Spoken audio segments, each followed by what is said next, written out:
MLC కవిత కామెంట్లు, కేసీఆర్ కాళేశ్వరం విచారణ BRS పార్టీలో గుబులు రేపుతున్నాయి. Party working president KTR America పర్యటనలో ఉండగా రాష్ట్రంలో రాజకీయ సమీకరణాలు మారిపోతున్నాయి. ఈ నేపథ్యంలో ఎర్రవెల్లి ఫామ్ హౌస్ కు వెళ్లిన కేసీఆర్ తో సమావేశమయ్యారు మాజీ మంత్రి హరీష్ రావు. 4 రోజుల వ్యవధిలో కేసీఆర్ తో హరీష్ రావు భేటీ కావడం ఇది మూడోసారి. కాళేశ్వరం కమిషన్ విచారణతో పాటు కవిత ఎపిసోడ్ పైనే కేసీఆర్ తో హరీష్ రావు చర్చించనున్నారని తెలుస్తుంది. కవిత విషయంలో ఎలా ముందుకు వెళ్లాలనే దానిపై మాట్లాడాలని సమాచారం.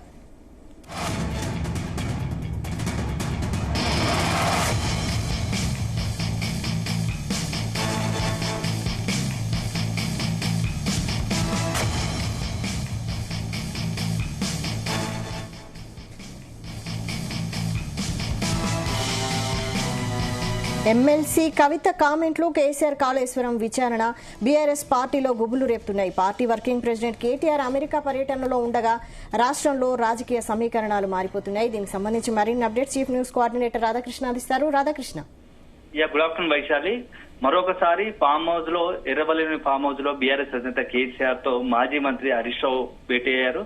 ఇటీవల కాలంలో వరుసగా వారం రోజుల్లో ఇది మూడోసారి భేటీ కావడం. సో ప్రస్తుతము బీఆర్ఎస్ లో నెలకొన్న తాజా పరిస్థితులు, అదే సమయంలో కాళేశ్వరం సంబంధించి ఈ నెల అంటే నెక్స్ట్ మంత్ జూన్ 6, 5 తేదీలో కాళేశ్వరం సంబంధించినటువంటి జస్టిస్ పినాకిని ఘోష్ కమిటీ ముందు కేసీఆర్ హాజరు కావాలనుకుంటున్నారు. సో ఈ రెండు నేపథ్యంలో ఈ భేటీ చాలా ఆసక్తికరంగా మారింది. ఎందుకంటే ఇటీవల బీఆర్ఎస్ లో కవిత ఎపిసోడ్ సంచలనంగా మారుతుంది. రోజుకొక రకంగా అది రాజకీయంగా టర్న్ తీసుకుంటుంది. ఇప్పటికే పొలిటికల్ గా ఆమె చేసిన కామెంట్స్ ఏకంగా బీఆర్ఎస్ అధినాయకత్వాన్ని ప్రశ్నించింది. మరోవైపు పార్టీని బీజేపీలో విలీనం చేసేందుకు ప్రయత్నాలు కొనసాగిందని చెప్పేసి బహిరంగంగానే చెప్పింది. సో ఈ నేపథ్యంలో హరీష్ రావు భేటీ నిన్న కామెంట్ చేసింది కాబట్టి ఈ రోజు ఆ భేటీకి చాలా ఆసక్తికరంగా మారింది. కవిత విషయంలో ఏం చేద్దాము అనే ఒక ఆలోచనలో బీఆర్ఎస్ అధినాయకత్వం ఉన్నట్టుగా తెలుస్తోంది. దీనికి సంబంధించి కేసీఆర్ ఇప్పటికే హరీష్ రావుతో 2 సార్లు చర్చించినట్టు తెలుస్తుంది. తాజాగా మరొకసారి ఈ అంశంపై చర్చిస్తున్నట్టుగా మనకు ఆ సమాచారం అంతా ఉంది. ఎందుకంటే వర్కింగ్ ప్రెసిడెంట్ గా ఉన్నటువంటి కేటీఆర్ బీఆర్ఎస్ కార్యక్రమాలకు సంబంధించి పాల్గొనడానికి విదేశాల్లో వెళ్లారు. సో ఇప్పుడు ఆల్టర్నేటివ్ ప్రస్తుతం ఉన్నటువంటి హరీష్ రావు పార్టీలో ట్రబుల్ షూటర్ గా ఉంటూ వస్తున్నాడు. ఏదైనా ఒక ఇష్యూ సంబంధించి మేజర్ ఇష్యూ పార్టీకి సంబంధించిన అంతర్గత వ్యవహారాల్లో ఆ హరీష్ రావుకు సంబంధించి గైడ్ చేస్తూ ఉంటాడు. సో హరీష్ రావు కూడా కొంత ఆ కేసీఆర్ తో పలు సందర్భాల్లో చర్చలు జరిపిన సందర్భాలు ఉన్నాయి. సో ఈ నేపథ్యంలో ఇప్పుడు కవిత అంశము, కాళేశ్వర అంశము రెండు ఈ అంశాలకు సంబంధించి భేటీ కొనసాగుతున్నట్టుగా తెలుస్తోంది. ఒకవేళ కవిత చేస్తున్న కామెంట్స్ పార్టీకి ఏ రకంగా డ్యామేజ్ అవుతాయి, సో కవిత విషయంలో ఆమె వ్యాఖ్యలు క్రమశిక్షణకు సంబంధించి తీసుకునే అవకాశం ఉంటుందా, తీసుకుంటే ఎలా ఉంటుంది, తీసుకోకపోతే ఎలా ఉంటుంది. సో ఒకవైపు కవిత తనంతగా తాను ప్లాన్ చేసుకుంటుంది. ఇప్పటికే జూన్ 2వ తేదీన తన అనుకుంటున్నటువంటి ఎజెండా అయితే పార్టీయా లేకుంటే జాగృతి ఆధ్వర్యంలో కొత్త ఎజెండాతో ముందుకు వెళ్లాలనే ఆలోచన ఉన్నట్టుగా తెలుస్తోంది. సో ఈ నేపథ్యంలో కవిత ఏం చేయబోతోంది, కవిత చేసే కదలికలో నెక్స్ట్ వేసే అడుగులు ఆ బీఆర్ఎస్ కు ఏ మేర నష్టం చేస్తాయని చెప్పేసి కూడా ఇద్దరి మధ్య చర్చ జరుగుతున్నట్టుగా తెలుస్తోంది. ఎందుకంటే ఇప్పటికే ఆ బీఆర్ఎస్ బీజేపీ ఒక్కటే అని చెప్పేసి కాంగ్రెస్ ఒక రకంగా విమర్శిస్తూ వస్తుంది, ఆరోపణలు చేస్తూ వస్తుంది. సో ఆ నేపథ్యంలో కవిత నిన్న చేసిన వ్యాఖ్యలు ఏకంగా బీఆర్ఎస్ ను బీజేపీలో విలీనం చేసేందుకు ప్రయత్నం చేస్తుందని చెప్పేసి సంచలన వ్యాఖ్యలు చేశారు. సో ఈ రకంగా పార్టీని ఒక రకంగా ఇబ్బంది పెట్టే పరిస్థితి ఉంది.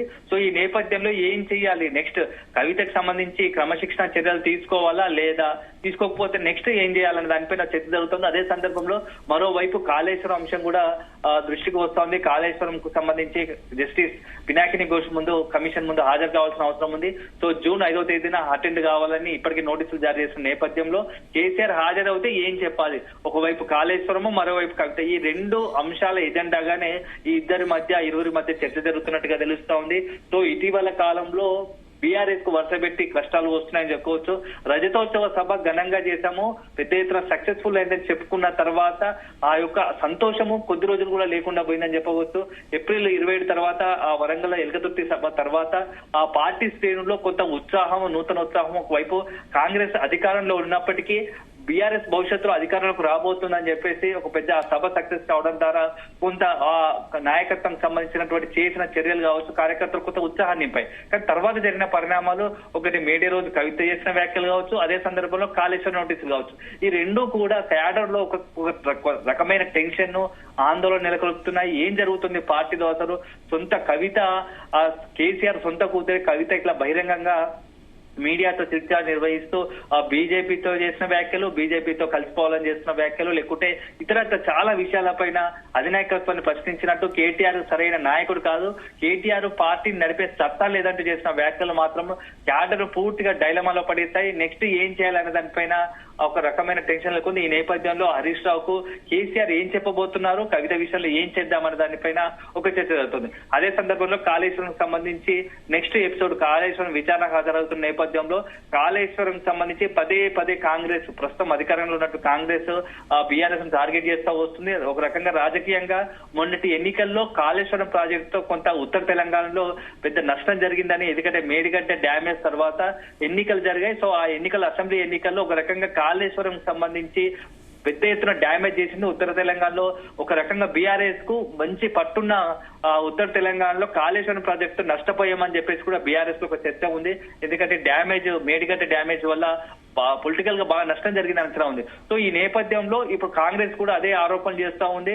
1,00,000 కోట్ల అవినీతి అంటున్నారు, కాళేశ్వరం వద్ద అసలు ప్రయోజనం లేదంటున్నారు, తెలంగాణ ప్రజలకు సంబంధించినటువంటి ఈ కాళేశ్వరం ప్రాజెక్టు ఒక గుదిబండలుగా మారుతుందని చెప్పేసి కాంగ్రెస్ ఆరోపణలు చేస్తోంది, విమర్శిస్తుంది. సో ఈ నేపథ్యంలో జస్టిస్ కమిషన్ ముందు ఎలాంటి వాదన వినిపించాలి, అక్కడ ఉన్నటువంటి కమిషన్ వేసే ప్రశ్నలకు ఎలాంటి జవాబు ఇవ్వాల దానిపైన కూడా చర్చ జరుగుతోంది. ఎందుకంటే కాళేశ్వరం వల్ల ఇప్పటికే 1 కోటి ఎకరాలు బీఆర్ఎస్ చెప్తూ వస్తుంది, 1 కోటి ఎకరాల మాగాణిగా చేశాము, పెద్ద తెలంగాణలో నీటి శాతం పెంచాము, అంటే మొత్తంగా కూడా వాటర్ పెరిగింది, సో సమృద్ధిగా నీటి వచ్చే అవకాశం ఉంది, రిజర్వాయర్లు ఏర్పాటు చేశాము, సో ఇబ్బంది లేకుండా భవిష్యత్తు దృష్ట్యా ఈ యొక్క కాళేశ్వరం ప్రాజెక్టు నిర్మించాము.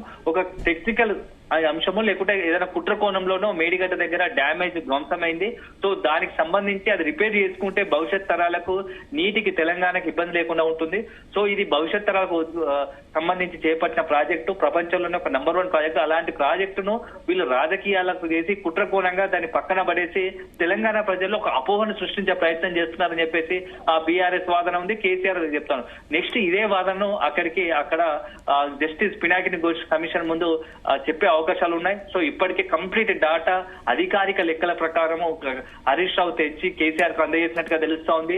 ఎంత దీనికి ప్రాజెక్టు పెట్టాం, ఇప్పటి వరకు ప్రాజెక్టు వల్ల చేకూరిన లబ్ధి ఏంది, ఎంత ఆయకట్టు తాగులోకి వచ్చింది, దానివల్ల తెలంగాణకు సంబంధించి తాగునీటికి కావచ్చు ఇతరత్ర వ్యవహారాలకు, పరిశ్రమలకు కావచ్చు ఎంత నీరు వాడుకున్నాము, ఎంత వేస్టేజ్ కాకుండా సముద్రం పాలు కాకుండా నీటిని వాడుకున్నాం అనేది పూర్తి స్థాయి ఒక లెక్కల డాటా తీసుకొని ఇప్పటికే కేసీఆర్ తో హరీష్ రావు అందజేసినట్టుగా తెలుస్తుంది. సో ఈ లెక్కలంతా కూడా జస్టిస్ పినాకిని ఘోష్ ముందు వివరించే అవకాశం ఉంది. అదే సందర్భంలో ఏదైతే రాజకీయ కోణంలో కాళేశ్వరం పక్కదారి పట్టించే ప్రయత్నము, అప్రతిష్టపాలు చేసే ప్రయత్నం చేస్తున్నారు కాబట్టి దీన్ని రాజకీయ కోణంలో చూడొచ్చు. ఏదంటే భవిష్యత్ తరాలు ఏ పార్టీ ఉన్నా, అధికారంలో ఉన్నా ప్రాజెక్టు తెలంగాణ భవిష్యత్తు ముఖ్యం కాబట్టి ఆ రకంగా అడుగులు వేయాల్సింది. ఏదైనా చిన్న చిన్న సాంకేతిక సమస్యలో లేకుంటే పగుళ్లు ఏర్పడ్డాయి కాబట్టి వాటిని పూర్తి స్థాయిలో త్వరగానే రిపేర్ చేసి తిరిగి మనుగడలోకి తీసుకొస్తే బాగుంటుందని చెప్పేసి వాదన ఆ కేసీఆర్ కాళేశ్వరం కమిషన్ ముందు, ఏదైతే జస్టిస్ పినాకిని ఘోష్ కమిషన్ ముందు వివరించే అవకాశం ఉంది. సో మొత్తంగా ఈ 2 అంశాల చుట్టూ ఈ రోజు ఆ భేటీ కొనసాగుతోంది. ఎందుకంటే గత వారం రోజులుగా చూసుకుంటే దాదాపు 3వ సారి భేటీ, ఆల్టర్నేట్ డేట్స్ గా వరుస పెట్టి కేసీఆర్ హరీష్ రావుతో భేటీ అవుతున్నాడు. ఈ భేటీలో ఈ 2 అంశాలు చాలా ప్రధానంగా వినబడుతున్నాయి. సో జూన్ అన్నిటికీ మించి మరొక ముఖ్య అంశం ఏంటంటే అందరూ ఫోకస్ చేయండి, జూన్ 2వ తేదీ తెలంగాణకు సంబంధించి ఇప్పటికే బీఆర్ఎస్ టీఆర్ఎస్ అంటే కేసీఆర్ ఆధ్వర్యంలో తెలంగాణ ఏర్పడింది కాబట్టి జూన్ 2వ తేదీన తెలంగాణ ఆవిర్భావ దినోత్సవాలు ఉంటాయి. సో తెలంగాణ ఆవిర్భావ దినోత్సవం సందర్భంగా పార్టీ పరంగా ఇలాంటి కార్యక్రమాలు చేపట్టాలి. ఎందుకంటే మరికొద్ది 2-3 రోజులే సమయం ఉంది కాబట్టి ఇలాంటి కార్యక్రమాలు చేపట్టే దానిపైన కూడా హరీష్ రావుతో చర్చిస్తున్నట్టుగా తెలుస్తోంది. ఎందుకంటే ఇప్పటికే working president, BRS working president KTR 3వ తేదీకి వస్తున్నాడు కాబట్టి పార్టీ పరంగా నిర్వహించాల్సిన కార్యక్రమాలు ఏంది, జెండా ఒకవేళ పార్టీ ఆఫీస్ లో జెండా ఎగరేయాలంటే ఎవరు ఎగరేయాల్సి వస్తుంది, అంటే హరీష్ రావు ఎగరేస్తారా లేకుంటే కేసీఆర్ అటెండ్ అవుతారా, సో మొత్తంగా కూడా పార్టీ పరంగా జూన్ 2వ తేదీన ఎలాంటి కార్యక్రమాలు చేపట్టాలనే దానిపైన కూడా హరీష్ రావుతో కేసీఆర్ చర్చ జరుగుతున్నట్టుగా తెలుస్తోంది. సో ఈ 3 అంశాల పైన ఇద్దరి మధ్య చర్చ జరిగే అవకాశం సాయంత్రం కానీ రేపు కానీ ఏదైనా జూన్ 2వ తేదీకి సంబంధించి ఒక అప్డేట్ వస్తుంది. అదే సందర్భంలో కాళేశ్వరం సంబంధించి జూన్ 5వ తేదీన అటెండ్ అయ్యే అవకాశం ఉంది కాబట్టి ఇప్పటికే చర్చ జరుగుతోంది. సో మొత్తంగా ఈ హరీష్ రావు భేటీలో కవిత అంశము, కాళేశ్వరం అంశము, జూన్ 2వ తేదీన పార్టీ పరంగా బీఆర్ఎస్ పార్టీ తరఫున ఏం కార్యక్రమాలు చేపట్టాలన్న దానిపైన చర్చ జరుగుతున్నట్టుగా తెలుస్తా ఉంది Vaishali. Right, thank you Radhakrishna.